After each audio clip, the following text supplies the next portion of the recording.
A 104.7 apresenta Ópera Universitária.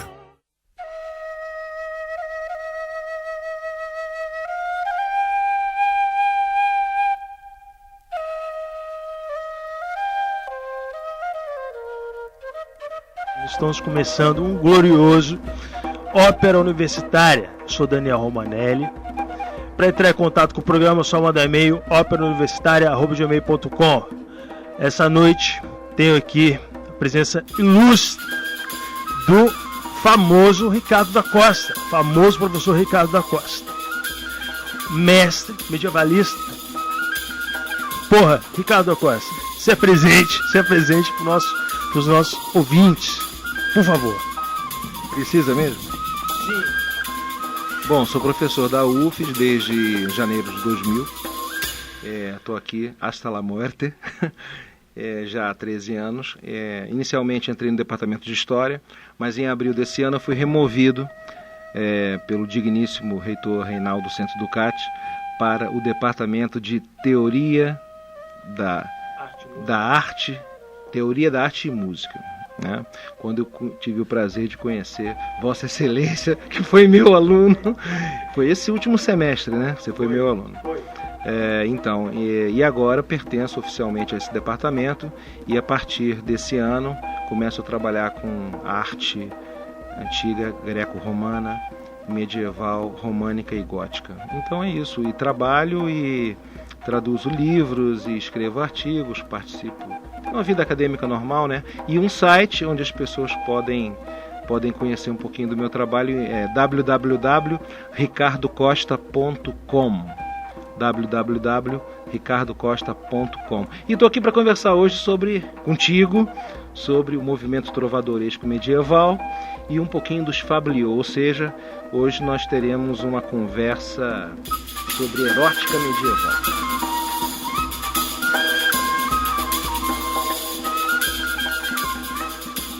Você agora aqui, que é um mestre, professor, entendeu? Sou um aluno, putamente aluno. E apresente-se aí os seus autores.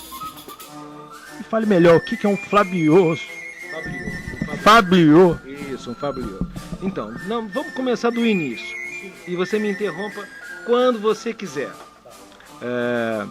O movimento trovadoresco, o movimento em que nasceu o amor, a ideia de amor na literatura ocidental, na Europa ocidental, na Europa da Idade Média,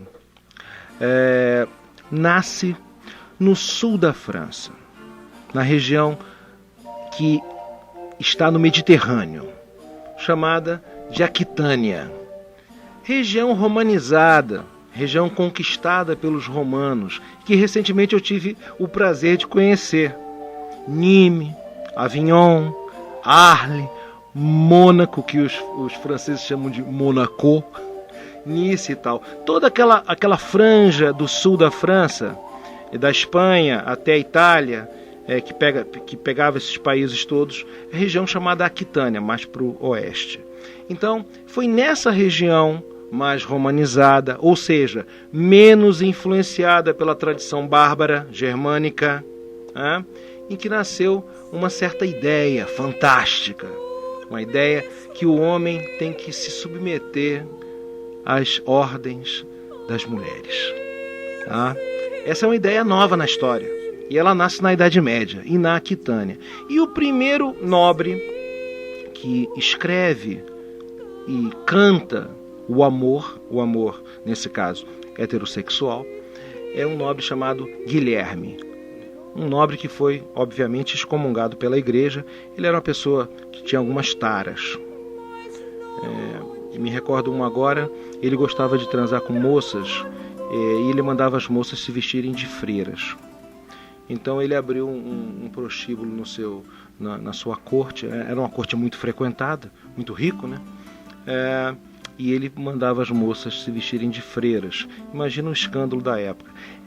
Eu escrevi um pequeno texto a respeito da vida do Guilherme, mas que as pessoas podem consultar no site. Eu queria ler para você, e aí você vai colocar um pano de fundo maravilhoso, medieval, um poema dessa tradição mais erótica, escrito pelo Guilherme, em que ele conta uma noite que ele teve o famoso, que nós conhecemos hoje como Ménage à Trois. Ele tem uma noite célebre em que ele tem mais de 180 relações sexuais com 2 cunhadas. Ele conta isso numa música, num poema. E esse poema eu tive o prazer de traduzir. Eu traduzi alguns poemas do Guilherme, não todos, são 13 ou 14, agora não me lembro de memória, mas traduzi uns 4 ou 5 mais fáceis, porque o provençal, que era a língua do Guilherme, é bastante parecida com o catalão medieval, porque as regiões estavam ali praticamente mescladas, né? Então é bastante parecido. Então eu traduzi 4 ou 5 poemas que estão no meu site, e eu queria ler aqui um deles. Eu posso chegar um pouquinho mais para lá, que é justamente esse que ele conta a relação que ele teve com essas 2 damas. Então, é o poema 5. Farei um verso, pois tenho um sonho. Vou-me e estou ao sol. Há damas com maus propósitos, e sei dizer quais são aquelas que o amor do cavaleiro levam a mal. Não comete pecado mortal a dama que ama o cavaleiro leal. Mas se ela ama o monge ou o clérigo, falo sem razão. Pela justiça deveria ser queimada com munição. Para a Alvérnia, perto do Lemozin, fui totalmente só, apenas com a capa. Encontrei a mulher de Dom Guarim e a de Dom Bernardo. Saudaram-me muito agradavelmente por São Leonardo. Uma disse-me em seu latim: Deus vos salve, Dom Peregrino. Parece-me de bela cepa, é minha opinião, embora vejamos ir pelo mundo muita gente louca. Agora direis o que eu respondi, ele, Guilherme. Não lhe disse nem que sim, nem que não, nem que ferro, nem que madeira, mas somente babariol, babariol, babariol, que é o som de um mudo, como se ele estivesse falando. Irmã, disse Dona Agnes a Dona Hermesina, encontramos o que queríamos. Irmã, pelo amor de Deus, alberguemo-lo, pois ele é totalmente mudo. E por ele nosso propósito não será conhecido. Uma me tomou sob seu manto e me colocou em seu quarto, perto da lareira. Saibais que a mim foi bonito e belo, o fogo foi bom, e me esquentei à vontade junto a grossos carvões. Para comer me deram frango, e saibais que foram mais de 2. Ali não havia cozinheiro nem ajudante, somente nós 3. O pão era branco, o vinho era bom, e a pimenta da grossa. Irmã, se este homem é engenhoso e deixa de falar por nossa causa, tragamos nosso gato ruivo logo, que ele logo falará se mente em algo. Dona Inês foi buscar o odioso, o gato. Elas foram pegar um gato. Ele era muito grande com longos bigodes. E eu, quando o vi entre nós, espantei-me tanto que por pouco não perdi o valor e a coragem. Após termos bebido e comido, eu me desnudei à sua vontade.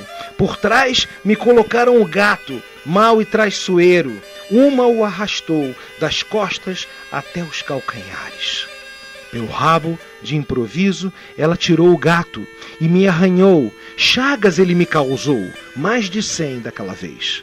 Mas eu não teria me movido mesmo que alguém me matasse.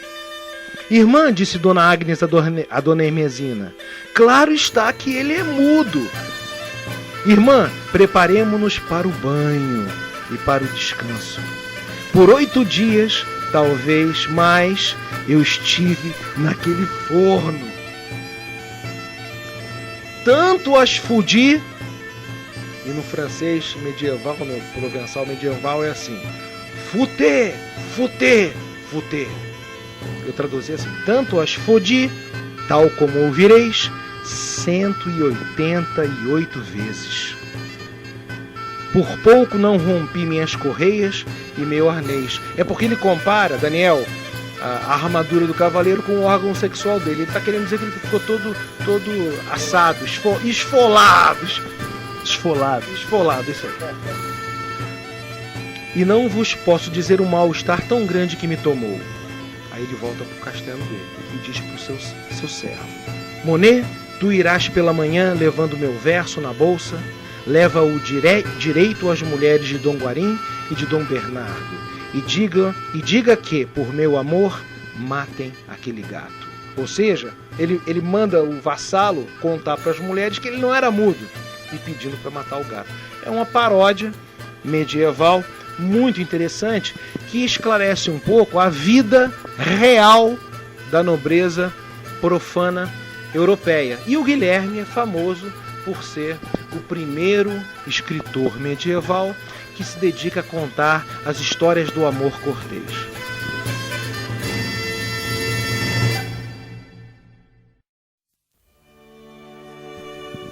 Então, Daniel, eu acabei não dizendo o título do poema que eu recitei aqui para vocês.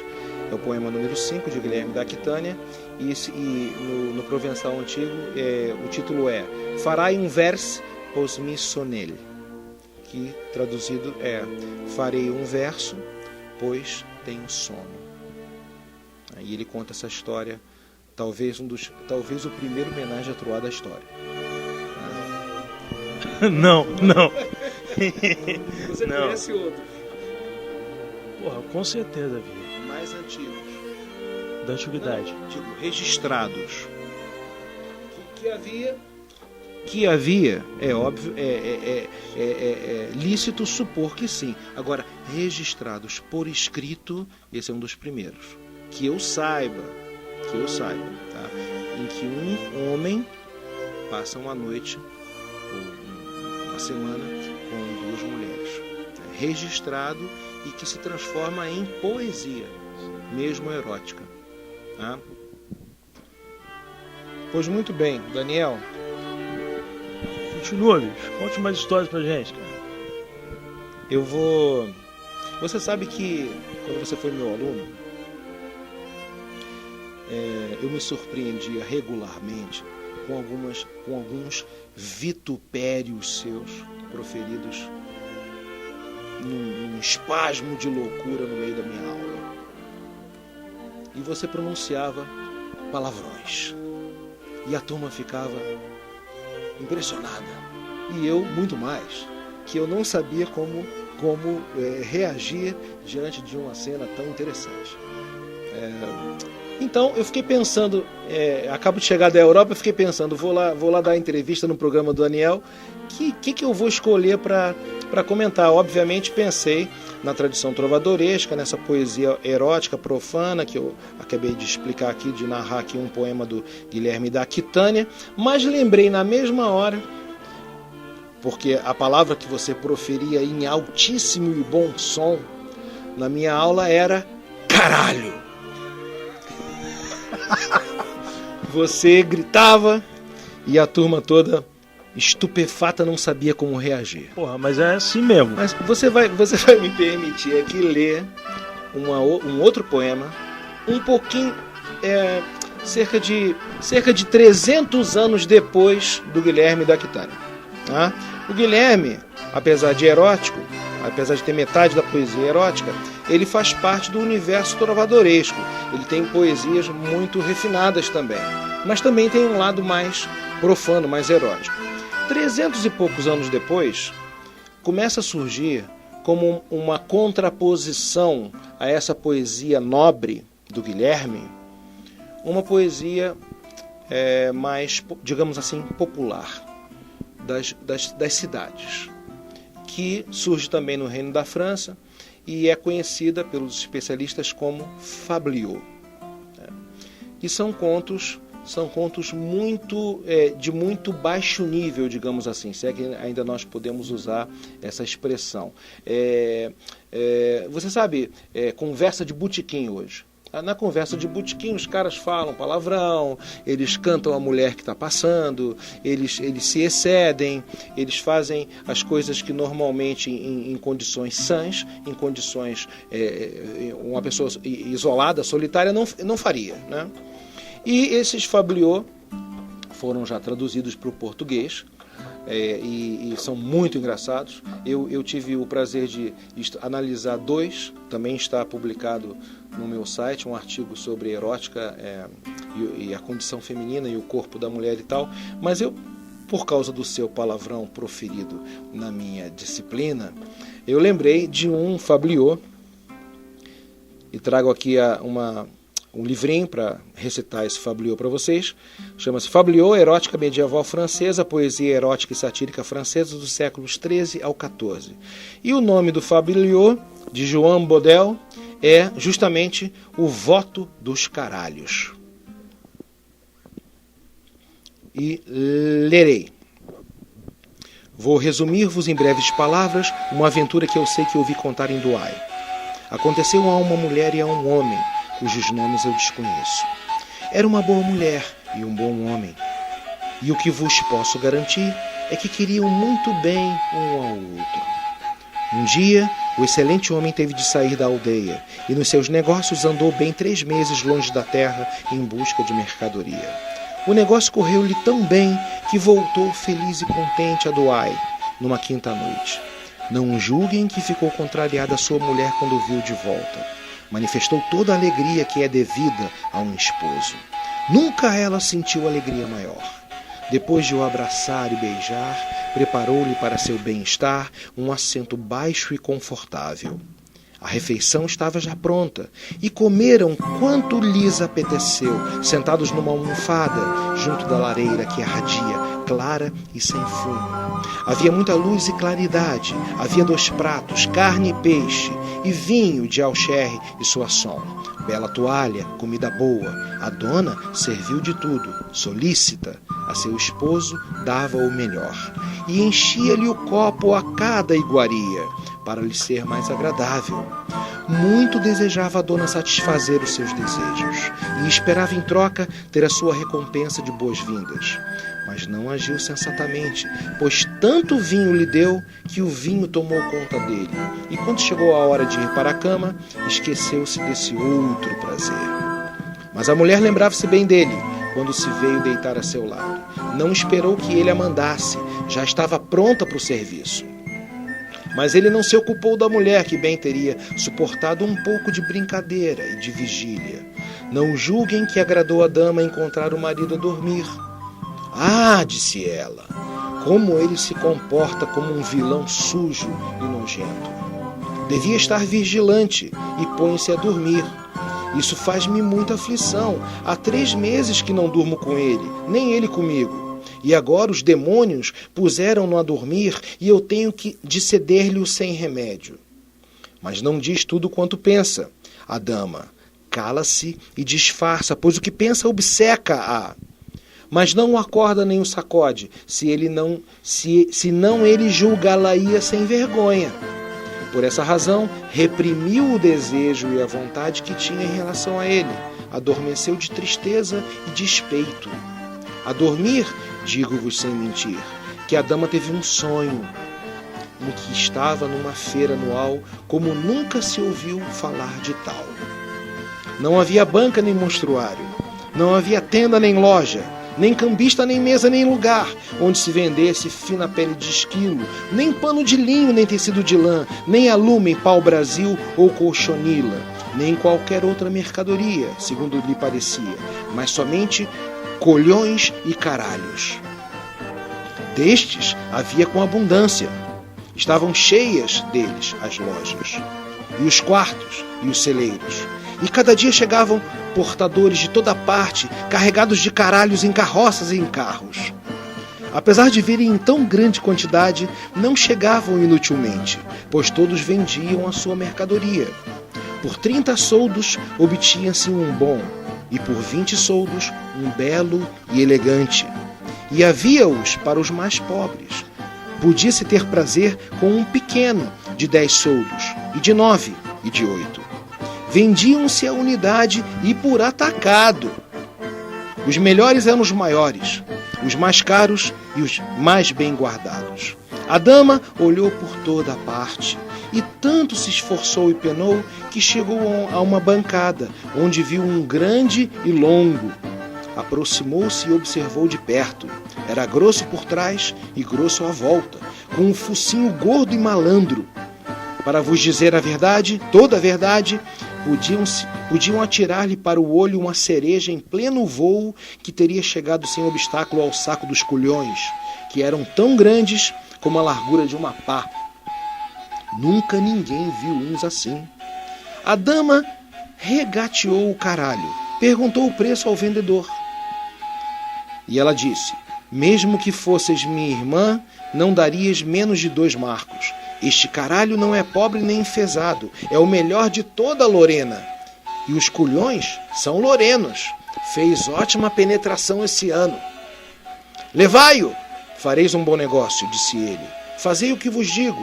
E ela respondeu: amigo, de que vale regatear tanto? Se vos considerardes de bem pago, dar-vos-ei 50 soldos. Nunca ninguém vos dará tanto, e mais o dinheiro de Deus, que Deus me dê a alegria certa. E o vendedor respondeu: levai-o, disse ele, para me estrear. Não quero deixar de volodar, e que me aconteça todo o mal que me rogardes ao experimentá-lo. Creio que ainda rezareis por mim muitas orações e muitos salmos. Então a dama levanta a mão com toda a força, e quando julga fechar o negócio, bate no marido e dá-lhe uma tal palmada na cara que lhe deixa os 5 dedos marcados. A palmada ferve-lhe e queima-o desde o queixo até a orelha. Ele acorda, todo espantado, e ao acordar estremece, e a dama acorda e dá um salto. Bem queria continuar a dormir, pois a alegria muda-se-lhe em tristeza. Com o acordar, vai-se a alegria de que era senhora em sonhos, por isso bem queria dormir mais. Amiga, disse o marido. Amiga era a expressão que o senhor se referia à esposa. Amiga. Amiga, disse ele, dizei-me o que sonháveis no momento em que me destes tal palmada. Estáveis a dormir ou acordada? Ela responde: Senhor, eu cá não vos bati, disse ela, não volteis a dizer tal. Muito amavelmente vos peço, pela fé que vós me devedes, que me digais o que sonháveis, disse o marido. Não mo escondais por nada deste mundo.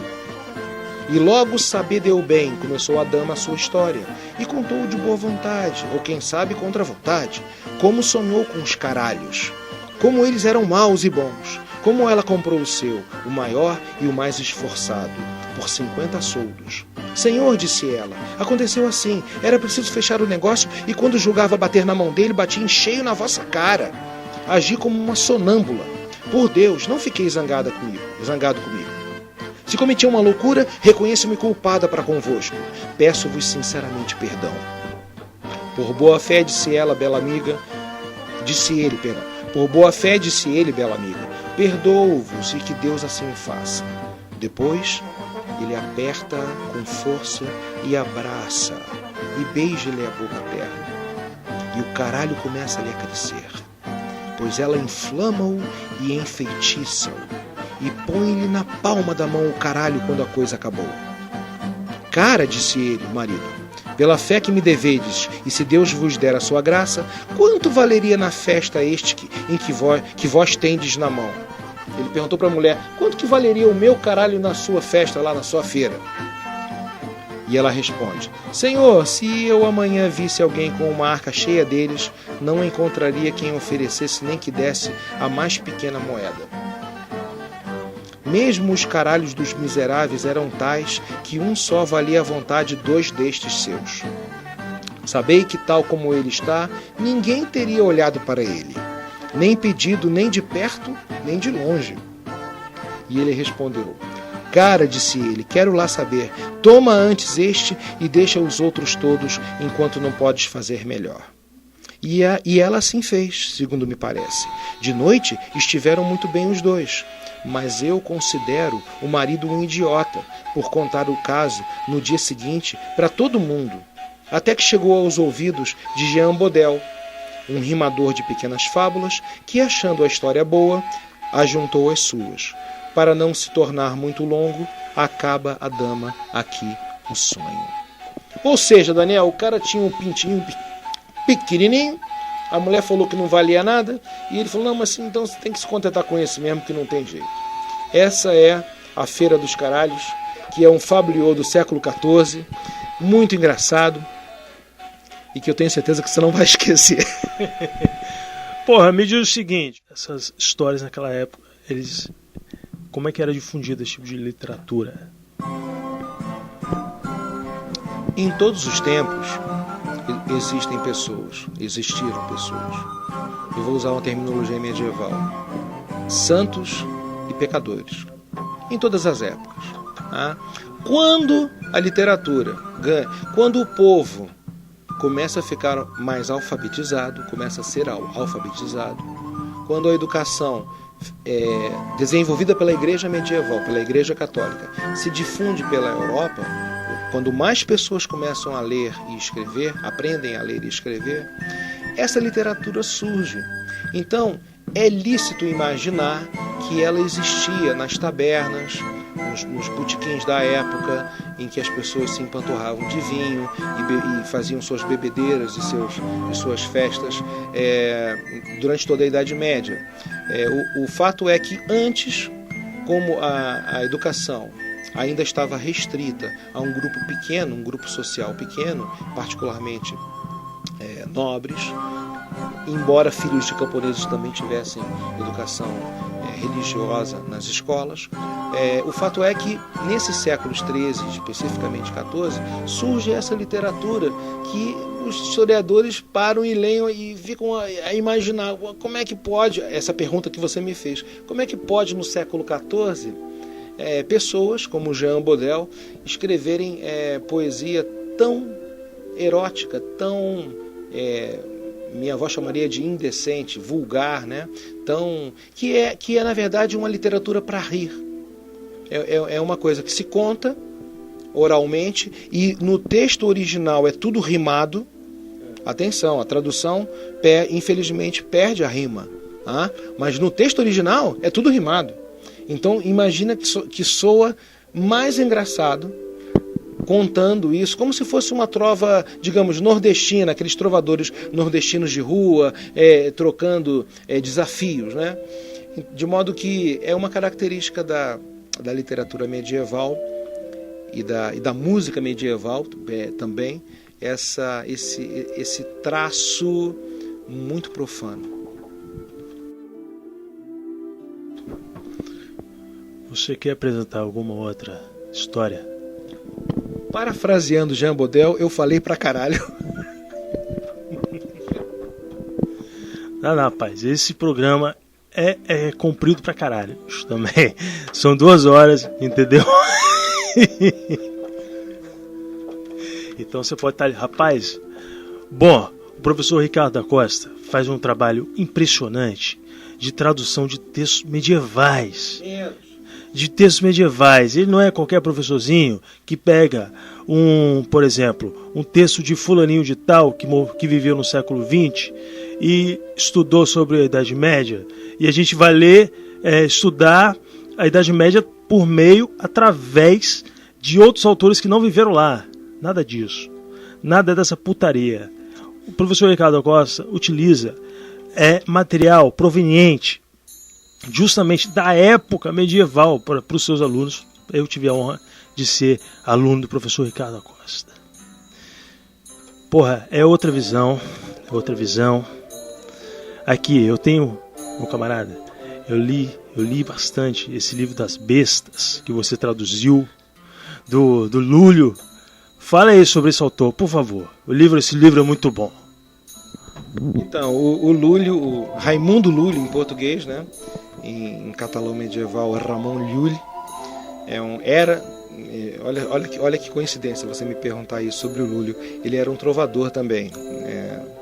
Ele cresceu na corte de Maiorca, na corte do rei, de família de baixa nobreza. Teve uma educação cavaleiresca e ele nos conta, sua autobiografia, em várias passagens de sua obra, que ele fazia canções, que ele fazia poesias para damas e, consequentemente, que ele era adúltero. Ele confessa isso na sua autobiografia que ele dita a um monge em Paris já velho. Tá? É um personagem curioso, porque teve uma súbita conversão. Ele conta que uma noite estava compondo uma canção para uma dama, ou outra das tantas canções que ele compôs que se perderam. Ele estava compondo uma canção para uma dama que ele amava, diz, é muito interessante no texto, amava com um amor feiticeiro. Era uma dama que o enfeitiçara, né? Quando de repente ele teve uma visão do Cristo crucificado. E ele conta na autobiografia que se meteu embaixo das cobertas, morrendo de medo, e foi dormir. No dia seguinte, ele voltou para tentar terminar a canção para essa dama. Aconteceu novamente essa visão no canto da parede. Ele novamente se mete na cama, embaixo da cama, dos cobertores, e dorme. E no terceiro dia também. Aí ele se convence que aquilo foi uma mensagem de Deus para ele mudar de vida. Então ele se separa da mulher, ele deixa a maior parte dos seus bens para a mulher e para os filhos, e vai viver pelo mundo escrevendo livros com a intenção de converter o mundo inteiro para o cristianismo, converter árabes e judeus para o cristianismo, e na sua loucura escrever o que ele diz textualmente isso: o melhor livro do mundo, melhor que a Bíblia, melhor que o Alcorão, melhor que a Torá. E ele passa a vida inteira com essa fixação na cabeça, a ponto de escrever quase 300 obras, algumas com 2.000 páginas. Ele é um dos polígrafos, pessoas da Idade Média, mais prolíficos, um dos maiores escritores, quantitativamente falando, da Idade Média. O livro das bestas, que você está aí com esse exemplar da editora Scala, à venda nas bancas de jornal, que faz parte da coleção Grandes Obras do Pensamento Universal, é um capítulo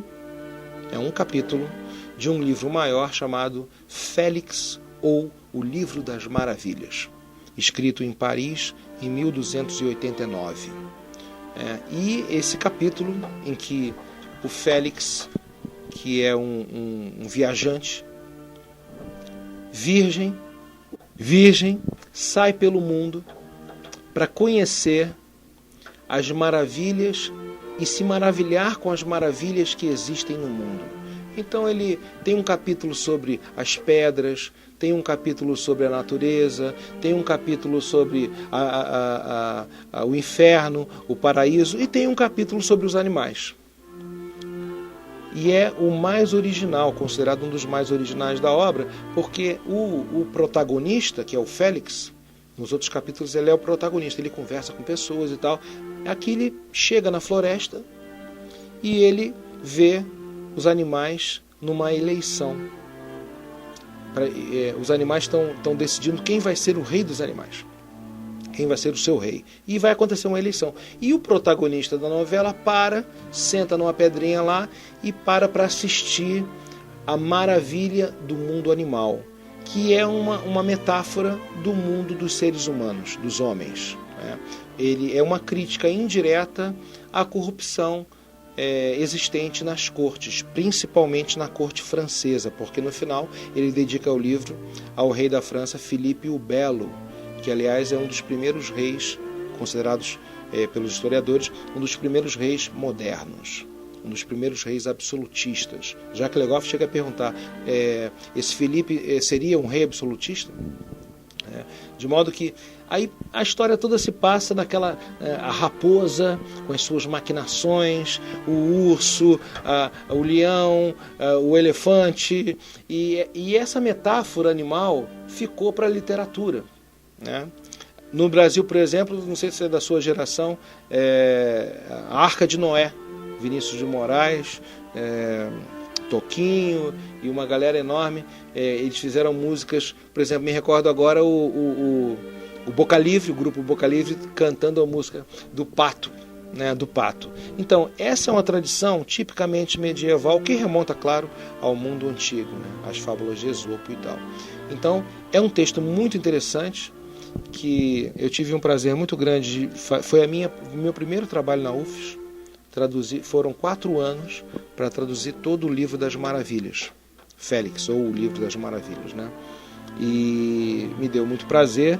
Eu contei na época e continuo contando com grupos de alunos que se disponibilizam, que se oferecem para participar dessas traduções. Na ocasião foi o primeiro grupo de pesquisas medievais da UFES, e eu queria fazer um agradecimento, já que você citou, o Bruno Oliveira, que hoje trabalha na UFES, Eliane Venturinha, professora do município de Cariacica, e também a Priscila Loré Coutinho.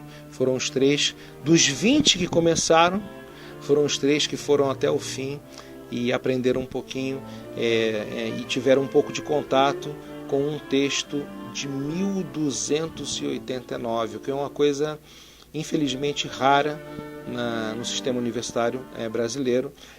Os professores têm uma certa dificuldade ou algum problema em trabalhar com os alunos fontes primárias, né? Textos de época. No caso da música, partituras de época, músicas de época, interpretações de época com instrumentos de época. É uma coisa um pouco rara, infelizmente. Mas aqui no meu cantinho, todo ano já há 13 anos, todo ano eu conto com alunos interessados em fazer traduções e ter esse contato com documentação de época. Esse livro foi escrito em catalão, é isso? Foi escrito em catalão. Na terminologia erudita, chama-se catalão antigo, só que não é antigo, né? É catalão medieval. O Lúlio escrevia em catalão e algumas obras em latim. O seu latim era um latim de baixo nível, porque ele não chegou a cursar a universidade, mas muitas obras escritas em catalão, e por essa facilidade de trabalhar com o Lúlio, é que eu pude traduzir, como eu estava dizendo há pouco, alguns poemas do Guilherme da Aquitânia, porque o provençal tem muitas, é muito familiar, é muito próximo do catalão medieval, que eram línguas consideradas as línguas do amor.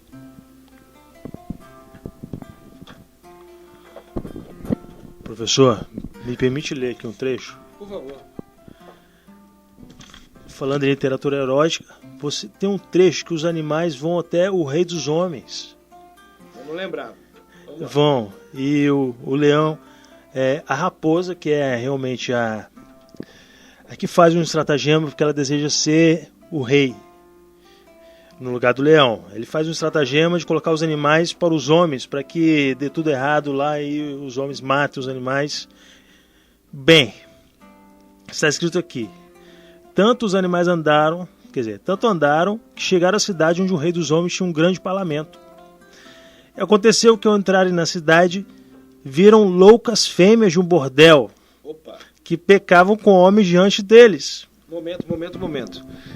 O Lúlio faz uma distinção terminológica, ele categoriza a mulher, né? Fêmea, ele usa a palavra fêmea sempre quando ele se refere às mulheres com intenções de praticar o sexo. Né? Por isso ele coloca a palavra fêmea. Dona, quando são senhoras ou casadas ou nobres. E mulher. Né? Por isso que ele coloca aqui fêmea. Ele é muito preciso na terminologia, ele aplica as palavras com intenções muito específicas e bem definidas. Loucas fêmeas, ou seja, não só mulheres que têm a intenção de praticar o sexo, mas que têm a intenção de praticar o sexo de modo desvairado, por isso são loucas. Putas. Isso, putas, prostitutas. E a palavra em catalão antigo é fol, e deu origem mais tarde à folia. Carnaval é o tempo da folia, dos loucos, dos fols, dos foliões, na tradução em português, dos foliões, as pessoas que se entregam desvairadamente aos seus desejos mais recônditos. Continua aí na leitura, está interessante. Eu não lembrava mais essa parte. Vai lá. Muitos se maravilharam os mensageiros quando as viram, as loucas fêmeas. Sempre elas. O leopardo disse ao seu companheiro essas palavras: um burguês tinha uma mulher como senhora, a quem muito amava. Aquele burguês alugava uma casa próxima de seu albergue para uma louca fêmea. A mulher do burguês via frequentemente loucos homens entrarem na casa daquela louca fêmea e ficou tomada, a mulher do burguês, ficou tomada pela vontade de usar a luxúria. Porque ela via a outra constantemente praticando em atos libidinosos, né? Atos libidinosos, então ela também passou a ter vontade, né? Sim, assim aquela senhora ficou por muito tempo no pecado da luxúria. Um dia aconteceu que seu marido a encontrou pecando com um homem. O burguês ficou muito irado com a falta de sua mulher. E ela lhe disse essas palavras: uma vez aconteceu que um prado combatiam 2 bois selvagens e pelos grandes golpes que davam, o sangue saía da fronte. Aquele sangue caía na bela erva que havia naquela praça onde combatiam, e uma raposa lambia aquele sangue. Aconteceu que os 2 bois investiram um contra o outro e encontraram a raposa no meio, ferindo-a nas costelas. Tão grande foi o golpe que deram na raposa que ela ficou à morte. Enquanto morria, eles disseram que ela tinha sido a causa de sua morte. Isso a mulher do burguês disse para ele. Ou seja, ela contou uma metáfora, né? Os dois bois, os 2 touros, os 2 bois estão lá no prado se matando. Eu já não lembrava mais dessa parte, mas imagino que seja o marido, corno, coitado, e o amante, e ela a raposa no meio, sofrendo. Ou seja, parece que ela está pensando que vai morrer. Termina a história aí, não? Diz o seguinte. Não, termina a história assim. E ainda disse: o cão disse: Senhor Leopardo, é uma grande maravilha como os homens que acreditam em Deus não têm consciência, pois deixam pecar essas loucas fêmeas na presença das gentes que saem e entram nessa cidade. Parece-me que os habitantes e o senhor dessa cidade são luxuriosos, e assim como os cães, usam desavergonhadamente da luxúria. Então, é uma moral. O cão fala isso. Perdão, o cão fala isso porque o cachorro é associado pela tradição dos bestiários medievais à luxúria, né? E o que o Lúlio está fazendo aqui nessa passagem? Uma crítica à sociedade humana. Ele vê a sociedade humana corrompida pela luxúria. E aí você sabe, né? Luxúria não é só o ato sexual, mas é o ato sexual adúltero. É o ato sexual adúltero. Então, ele está fazendo aqui uma crítica à sociedade humana, colocando um cachorro. É uma crítica muito violenta, né? Coloca um cachorro, que por natureza é um animal luxurioso, a criticar a sociedade humana por sua luxúria. Então, é como se o roto falasse do esfarrapado. Porra, aquilo ali é uma vergonha. O próprio desavergonhado falando, aquilo ali nem eu faria. E eu que sou um cachorro, eu não faria aquilo que aqueles seres humanos estão fazendo. Então é uma crítica. E para encerrar aqui a nossa historinha do Livro das Bestas, os moralistas, eu costumava falar isso nas aulas de história. Os moralistas, os escritores moralistas, são os mais interessantes para o historiador, porque é justamente por eles serem moralistas que eles falam exatamente o que eles veem e criticam e usam do seu moralismo para criticar a realidade. Então, para o historiador, é um filtro muito interessante, porque no olhar de um moralista você vê toda a realidade social se descortinando à sua frente, 800 anos depois. E o Lúlio, evidentemente, depois que se converteu, se transformou num grande moralista. Antes não. Até os 40 ele era um trovador, como Guilherme da Aquitânia. Mas depois não. E passou a escrever, e para o nosso prazer, escrever esses textos interessantes. E fico muito feliz que você tenha gostado do texto. Porra, eu gostei, bicho. E tem um outro trecho que ele diz o seguinte, ainda nesse rei dos humanos. Porque o programa é longo pra caralho. É longo pra caramba, você quer ir embora, bicho? Não, tá muito divertido. Oi. Porque é o seguinte, falando sobre os trovadores como esse Guilherme da Aquitânia. Está escrito: um dia o rei convidou os mensageiros, que eram esses animais, para uma grande corte. Em uma bela sala, o rei e a rainha comeram com muitos cavaleiros e senhoras. Diante do rei, os mensageiros também comeram. Enquanto o rei e a rainha comiam, jograis, que eram trovadores, andavam cantando e soando instrumentos pela sala, para cima e para baixo. E diziam cantares desonestos e contrários aos bons costumes. Aqueles jograis louvavam o que devia ser blasfemado. Blasfemavam o que devia ser louvado. O rei, a rainha, todos os outros riam, tinham prazer no que aqueles jograis faziam. Você acaba de descrever uma cena de uma corte nobre. Primeiro, o que o Lula ensina pra gente aqui? A hospitalidade no medieval. Todas as pessoas são recebidas, acolhidas, peregrinos e tal. E segundo, todos comem juntos, no mesmo lugar. E terceiro, tem música. Os medievais usam música para tudo. Por exemplo, para jogar xadrez. Há várias pinturas medievais de pessoas jogando xadrez, normalmente um homem e uma mulher, porque o xadrez também é uma metáfora para a disputa sexual, a guerra sexual. E normalmente há 3, 4, 5 trovadores, músicos com tambores, com violas, tocando enquanto eles jogam xadrez. A música nas cortes, o famoso bobo da corte também percorre contando piadas, se exibindo e fazendo malabarismos, ou seja, é um ambiente muito colorido, muito divertido, muito animado, e em que esses moralistas, ambiente esse que esses moralistas como o Lúlio denunciam, e ele denuncia com muita propriedade, porque ele tinha sido um trovador. Esse trechinho que você leu, você fez um comentário aqui. Então, esse trechinho que você leu, aí os jograis andavam cantando o som do instrumento, tocavam andando para cima e para baixo. A música não é... O músico, o instrumentista não fica parado. Eu me lembrei aqui de uma certa vez que você sabe que eu fui durante 20 anos músico, né?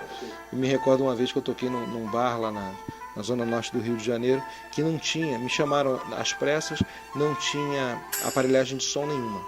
Nem caixas, nem microfone, nada. E eu tinha que ganhar lá aquela merreca hoje. Ainda existe essa palavra, merreca? Então, o que eu fiz? Botei o violão, a correia, né?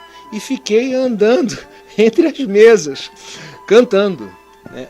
Exatamente, e foi muito divertido, porque parava na mesa, as pessoas estavam comendo de repente, e eu lá, exatamente como o Lúlio está contando aqui, né? Os jograis andavam cantando e soando instrumentos pela sala para cima e para baixo, e diziam cantares desonestos e contrários aos bons costumes. Ou seja, cantares como aquele poema do Guilherme da Aquitânia.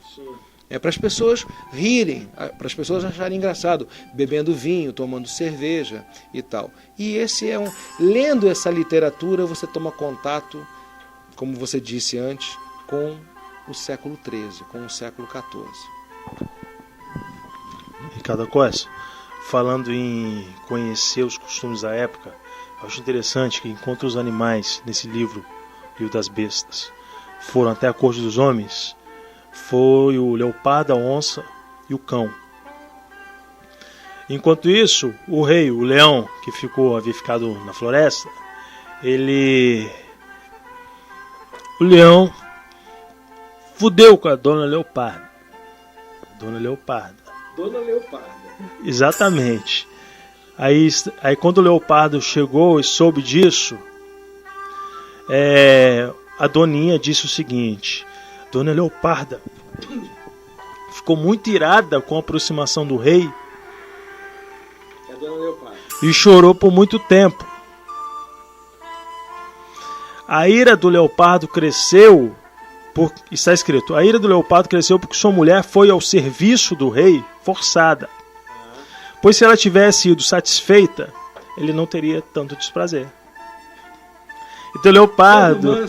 Corno manso. Isso. Então o leopardo, nessa ira, ele cogitou uma maneira de se vingar do leão, que tão grande traição lhe fizera. Era muito comum nas cortes nobiliárquicas essas relações incestuosas, e não só incestuosas, mas relações adúlteras entre os membros da nobreza, porque, como nós sabemos, o casamento era um acordo entre famílias. E todos os poetas e cantores e trovadores medievais sabiam que o amor, ou pelo menos afirmavam, que o amor só poderia nascer fora do casamento. O amor nunca poderia nascer forçado, num ambiente forçado. E os casamentos nobres eram feitos, muitas vezes as pessoas eram crianças que eram casadas. Me recordo agora, o Jaime I foi casado com 11, 12 anos e demorou algum tempo para conseguir ter ereção para completar, para consumar o casamento. Então era muito comum esse tipo de relação adúltera entre os casais nobres, né?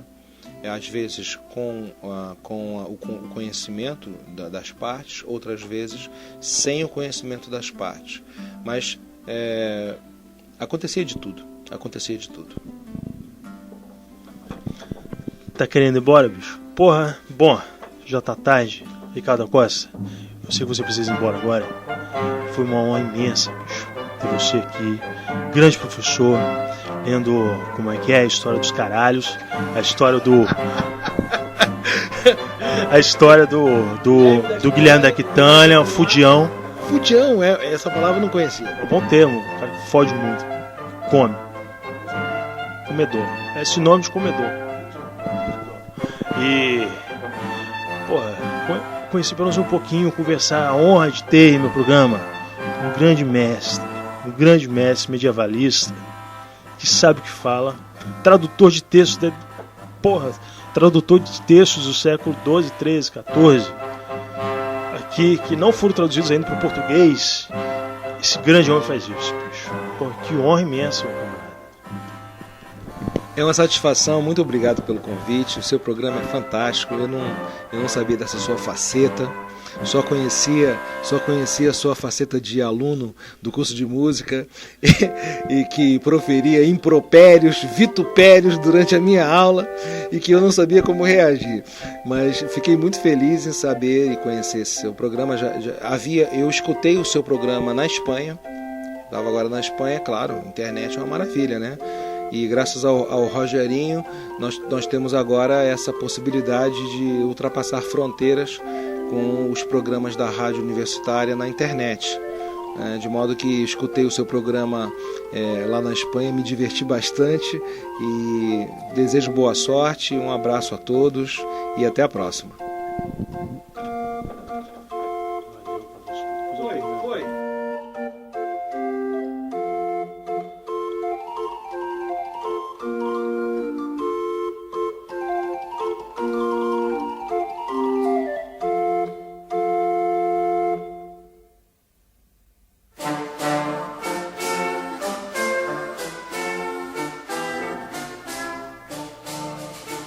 Esse foi o grande Ricardo da Costa. Muito obrigado, professor, que espontaneamente se ofereceu para vir aqui no meu programa.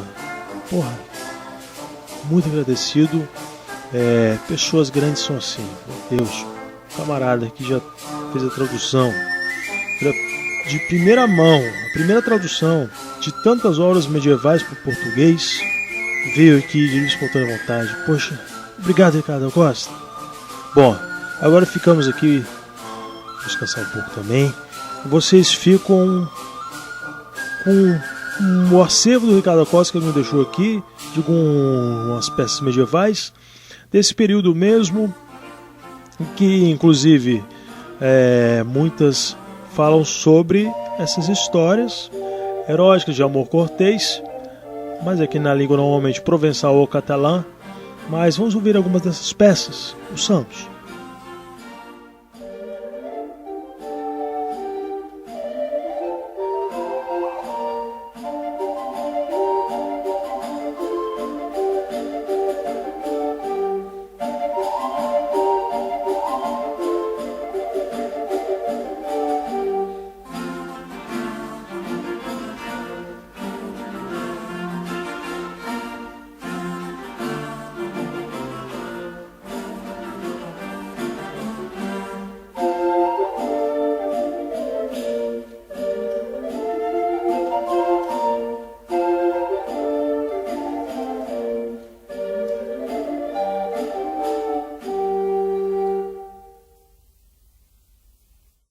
Você está ouvindo Ópera Universitária.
Yeah.